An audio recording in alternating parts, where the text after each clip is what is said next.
Hello. Okay, so standing alignment, ribs in, tail, under, pubic bone, up, parallel, legs. Nice and even front, even back. Just watch that when you create this shape that you don't just lean back into it. Think about bringing the front of the rib cage down a fraction, and that opens up that back line and just connects into the front line. Should just feel a little bit easier. Remembering that then we've got to lengthen through the back of the neck and try and restack and rebuild through here as well, but just happens with time. So that's part one. Now, maintaining all of those lines, we just bend the one knee and we send the hip down on that side, and then we stand up into that foot, and then we go to the other side. So it's like on axis side bend. So we want to try and keep the spine upright. Well, it's kind of bend a little bit, isn't it, because the shape of the knee, and this is a side bend, but kind of vertical overall. Center line between the feet, head on top of that stack.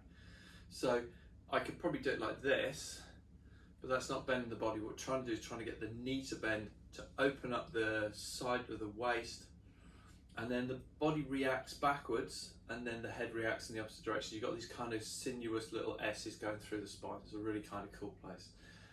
5 either side. And then remember that you're breathing evenly, open, close with the breath. So it might make sense to breathe out as you drop, because it'll soften, and breathe in as you lift, because it'll stiffen. And then twisting and opening, we've got the body rotation where you turn to the shoulder backwards to the left and bring the weight onto the right foot. So I'll do that again, it's not right. So as you turn to the left, your body comes onto your left leg. You turn to the right, the body goes onto the right leg.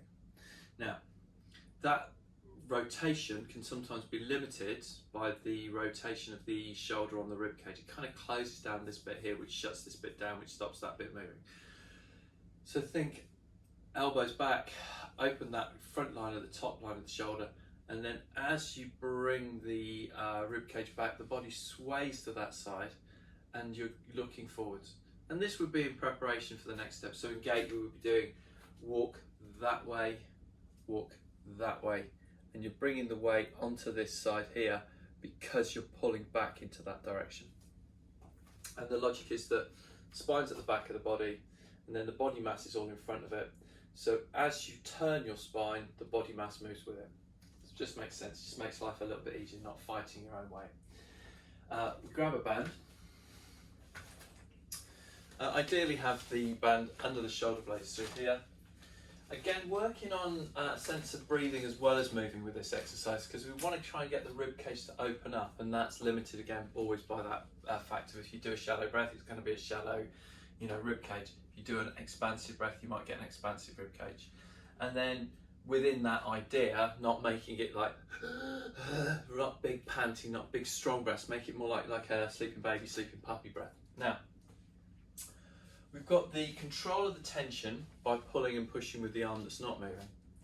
We've got the idea of pushing back into a surface so we can actually get some space on the back of the body and feel how smooth the shoulder's riding, the shoulder blade itself is sitting on the rib cage. And then with the arm a little bit lower, just kind of find a reasonably comfortable position. So you've got a bit of backwards pull. You're then going to try and keep the arm straight and just reach the shoulder forwards and backwards on the body. Now, retracting is okay, but I don't really want it to squeeze in. So you're kind of retracting it just to the point before it starts to pull back into the center line of the spine, and you'll feel it just almost touch the wall. And then as you gently stretch it away, you're kind of trying to feel that you're smoothing out your back and getting your shoulder to sit on the flat on the rib cage. Now in that position, you're working some strong muscles. Now, last time we were just doing it on one side, but it's kind of got really strong on that side, so we want to do both sides. So maybe five, something like that. Remember to breathe, and then that's going to help create that space. But it might be breathe in as you reach, it might be breathe out as you reach. Just see what feels best. Just don't hold your breath. Release the band. We come down to hands and knees, cat. Okay, so we were working out about hands under knees, hands under shoulders, knees under hips. vertical, this sort of box. And if you have your knees too close, you can't really tip your pelvis backwards. If you have your knees too far away, it's much harder to get that tuck. So lovely fluid movement through the waist, rib cage and head. So we're starting with a letting the head drop and tucking the chin. Then the rib cage was lifting, then the waist was lifting, and then the tail was tucking down. So think about sit bones back to knees. Breathe in and hold that shape, make some room. And then as you breathe out, you're kind of articulating your bottom and sending your sit bones away. Now, this isn't a slump in the waist. This is like a really strong, powerful movement where you're articulating and then you're bringing your ribs up away from it. So you've got this sense of strength through this back line, a lovely connected and even arch. You breathe in here, so you're breathing then into the front line, creating some space. And then you breathe out and you roll through from head, rib cage, waist, and tail tuck into your cat again. And I'm trying to cue that we go from cat into the cat back, this arch from the head, but going from this arch into this arch from the tail. So actually pushing the sit bones up the wall, articulating the rib cage, and then just lifting the jaw a little bit. Big inhale and breathe out. Okay, so 5 or 6, something like that. Make sure the breath's really even, really easy. Elbow support. We're going to go down onto the elbows and just wanting to look at the stability of the shoulder structure. So elbows are going to be just wider than the torso, and then just bring them knuckles together, and then you open the arms apart. This rotation activates some muscles in the back of the shoulder and the lats and the serratus and the lower trapezius, which all support the shoulder towards the hip. So it gives you a really strong body. Now, making a fist is going to give you more posterior rotator cuffs. It's going to make the shoulders more stable and less likely to kind of pull around you. And then that sense of push away is going to create some space on your back. It's not going to allow your shoulders to retract in, more to almost reach away. So the back is pushing up into the shoulder. The shoulders are being gently drawn apart, and this creates a really strong structure, which means that you don't have to work so hard to do the exercises. So think stability equals ease. Okay, so it's elbows down under the shoulders, parallel, and you've got that sense of pushing away. It's not actually moving. Knees slightly behind the hip. And then the first part of the movement was just to pull one leg up into space. Now, as the leg goes up in the air, this wants to go down. So you've got to kind of pull that up as though you were doing the cat raise, but at the same time use your hamstring and your bottom to create the lift with the knee. And we were doing 4 on either side, and then we go on to the circles, which is where the leg would lift up towards the ceiling to the high point and only come down halfway. Now it goes up to the high point, then the knee opens to the side, and then it kind of arcs back to the center line and goes back up. And again, it's 4 of those in that direction, and then 4 with a drop knee open to the side and back into center. Now, when I say 4, that's 4 with control done really well. So think about maybe 2, 3, 2.5, you know, do a little bit, just do as many as you can. But the most important thing is to do 2 in one direction, 2 in the other direction, or not 5 in one direction and none in the other direction, in case you're winding intentional and then you don't unwind it. Sitting. We have the toe exercises where we're pushing the fingertips through the toes and then creating that kind of scrunch and release and reach. And then if we can do the heel hold and doing those little twists again with the fingertips through the toes. And that little spiral is kind of a nice soft release. Should never be sore, should feel comforting, warm and yummy. I'll send you a link for the toe exercises on the website as well. We've got total knee flexion. So we bring both legs on. We bring the left in as far as it'll come, and then align everything perfectly. So you want the foot square to the hip, we want the knee pointing up, forwards, We want both bottoms evenly heavy, and then just kind of shuffling in a little bit closer to the heel using the passive range of leg movement. Now, the max range will be heel to sit bone, but at this point you'll probably find that you're stretching, if it's tight, you're stretching this line at the top, at the middle of the thigh, around the top of the knee. And that's letting the kneecap release, that's creating a little bit of an eccentric load. 6, 7, 8 breaths. If you do 4 or 5 and it feels like it's eased off, you can always just shuffle a little bit closer. Don't strain the shoulders, always just keep the hands forwards enough that there's a bit of room to move and not too much discomfort. That's the word I'll try and use. Now, coming back out, we kind of drag the heel in, push back, and then you would change sides. And you would start and just kind of pull yourself back. And again, getting out when you've done the other side.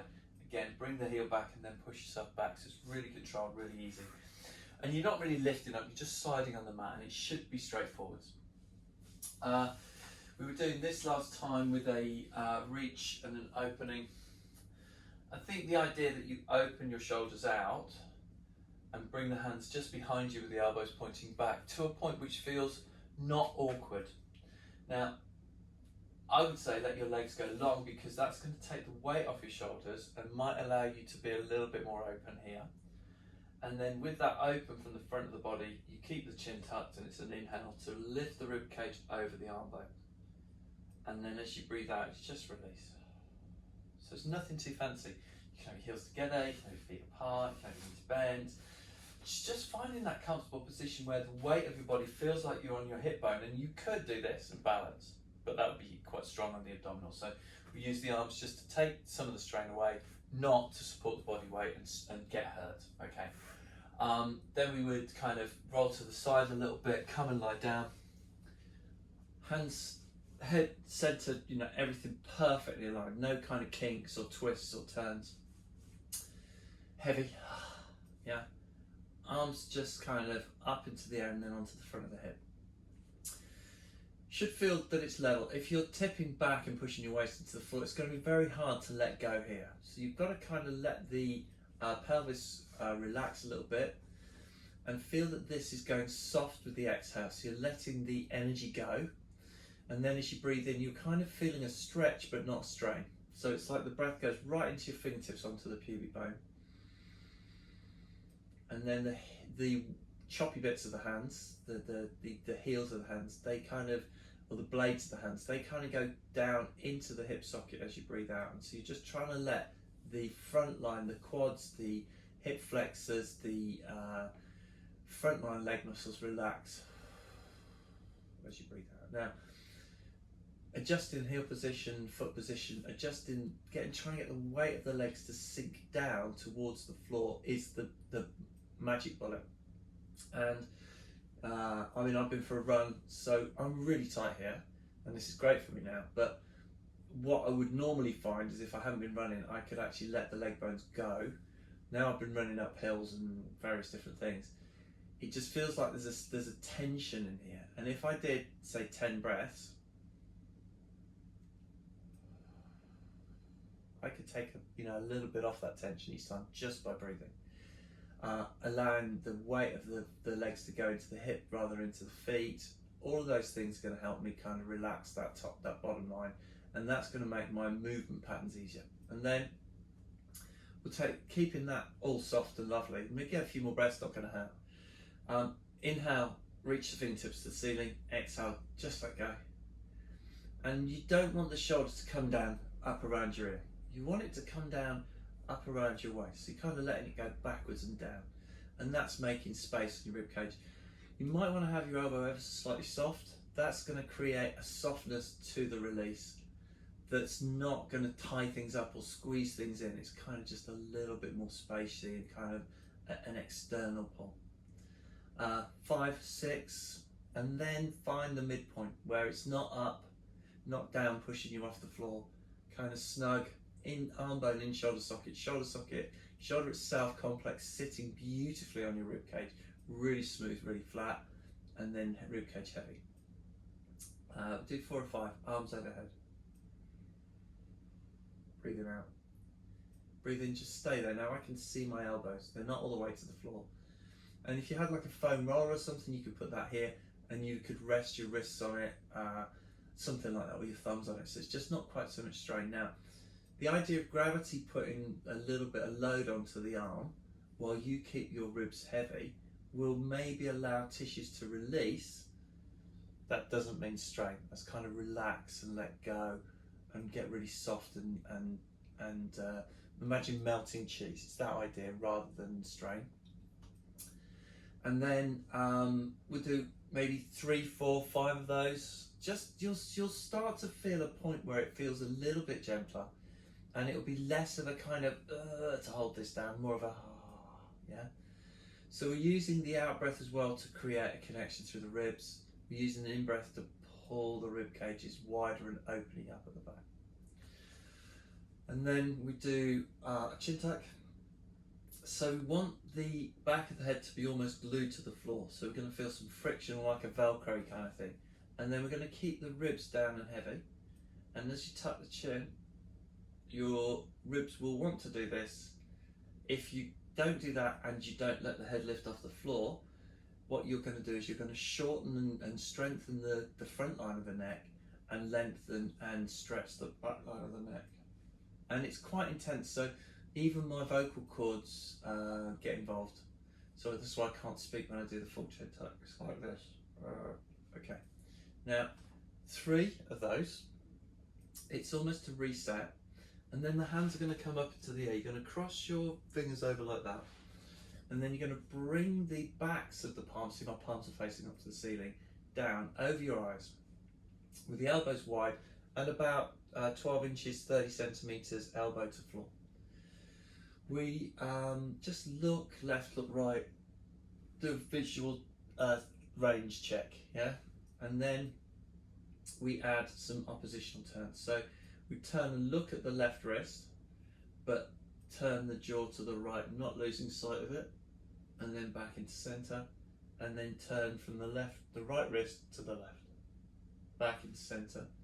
Do the middle of the forearm, either side, looking with your eyes one way and your head turned the other way, and then elbow and look as far as you can in the opposite direction.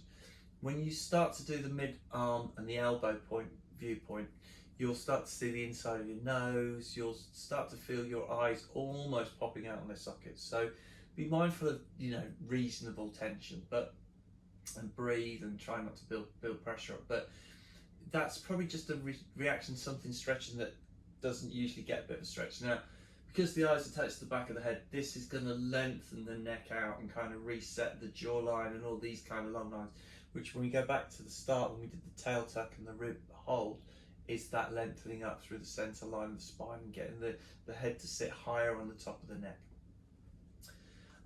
If you then do a check once you've done that, just left and right, you'll probably find that your visual range is freer or bigger, but the movement itself between left and right might be freer. So it's a really nice kind of way of releasing tension.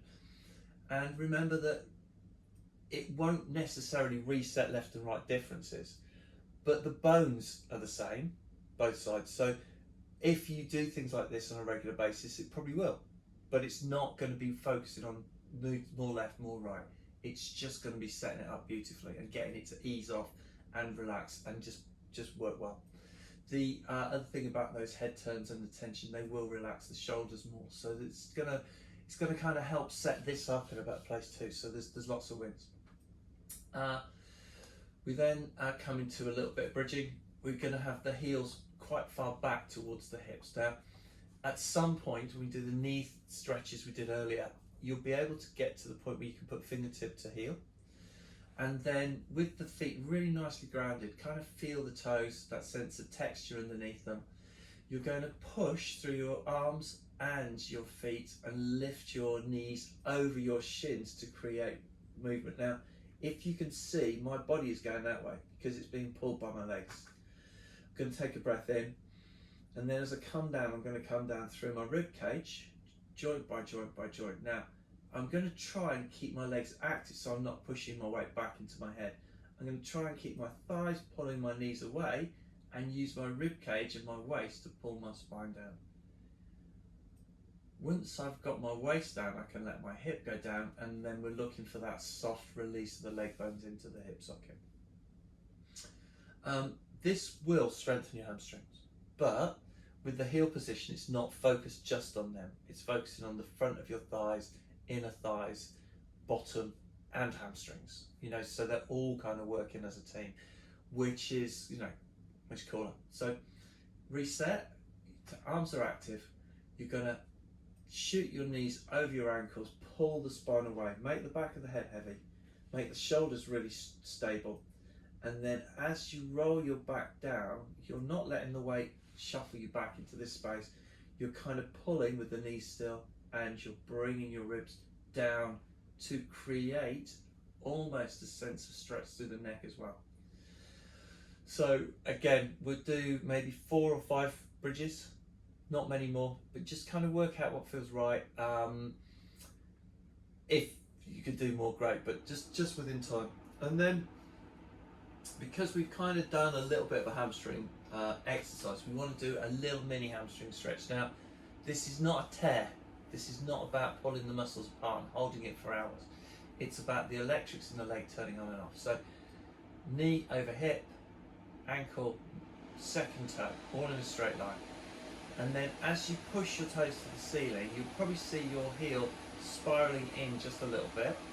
And that's the shin bone rolling on the bones of your knee so that it can go into its screw home position, which means the leg is straight. Now, as you bend the knee, the leg bone turns back out of that space and the heel goes back towards the hip.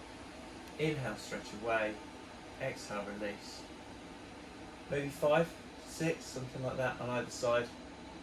That one gets progressively easier. The watch points are that your back collapses into the floor, so just try and stay neutral, try and stay heavy through the leg bone into the back of the hip.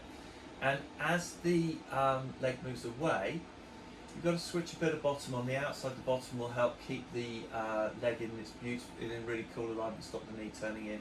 And the cuff of muscles around the hip leg bone itself can almost pull the leg in to give you a really strong kick. Okay, so from there, it was a turn to the side, come up to 4 point carefully. We grab a block and stick it under one knee. Hip heights. So it would be, I'll put it near the knee, you can see. The knee hangs directly under the hip socket. In this position, I'm slightly canted down onto my right knee. Nice and stable through my shoulders. I'm trying not to pitch left or pitch right. As I lift my knee off the floor, it's coming directly under my hip. I bring it up to level with the other knee. That's first range, that's just the neutral, and then I can keep going into posterior rotation, back to neutral, internal rotation. If that's okay with the foot down, you can clearly do it with the foot coming up as well, but the leg's just a bit heavier and down.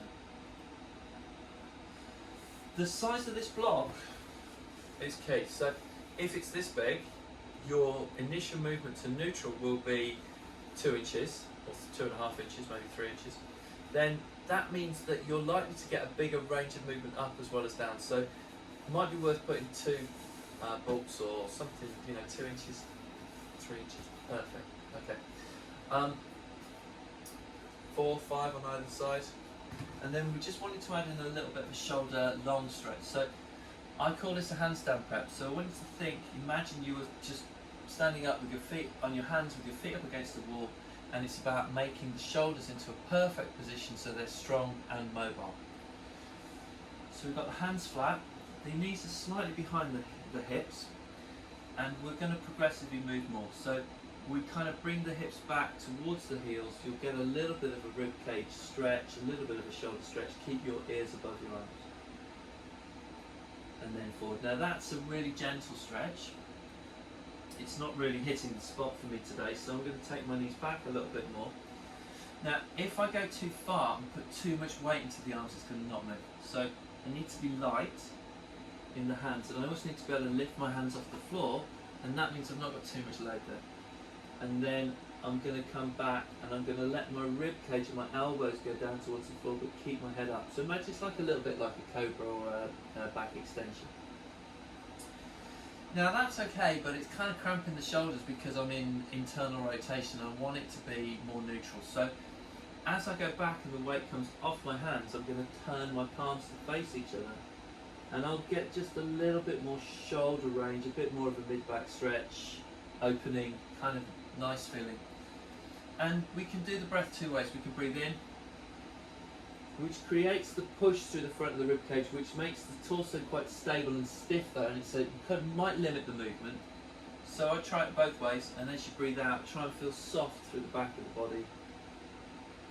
And you might go further, and then it's inhale or exhale to come forward. Again, 4 and 5, not 100. Just a nice thing to do, gives you a bit of room. And then coming up to stand. Again, try and stay square. If you start to lose your waist in these kinds of positions, it's not going to work. I've forgotten one. Got the tail tuck. So we kind of cross the ankles over. We swoosh the bottom half of the body around to the side. And then we peer over the edge or the top of the shoulder, tucking the chin a little bit and look at the toes. And then we bring the body and the head back to center. Cross the feet over the other way, and then kind of swish to the left and look around the left shoulder towards the toes. And the idea is you want to try and find that it's the QLs, or the center line, the waistline of the body opening and closing. And one side will fold and the weight will shift across. So on your left, it's probably going to go, oh yeah, that's fine, I can shorten and lengthen on the right, but the hip will move over to the left side more. So really be mindful that you're going to keep the weight on your knees with the hip over, and as you spin your waist, you're actually still keeping your weight over your knees, not collapsing through to the side. Shoulders again, don't want to be tipping and tilting. You want to just kind of keep the shoulders square, level with the hips, kind of like a flat plane. You could, eat your dinner off it, something like that. And then we come up to stand. Reset that little tail tuck. Connecting. Weight on the toes. A little bit of external rotation of the thigh bone, so you get a little bit more gluteal activity. And then hip hinge. Keep the weight on toe and heel to start off with. But as you lean forwards more at the hip joint, don't let your body bend. Think about this as sending your sit bones back. You might find a bit of a stretch, and then coming back up. The arms can help. They can either go on the hips, that means you're not increasing the load, or they could actually reach slightly back and provide a bit more of an offset for the waist, for the weight of the upper body. So it's kind of a thing that just do something that feels okay. Alright, hope that makes sense. Well done. Bye.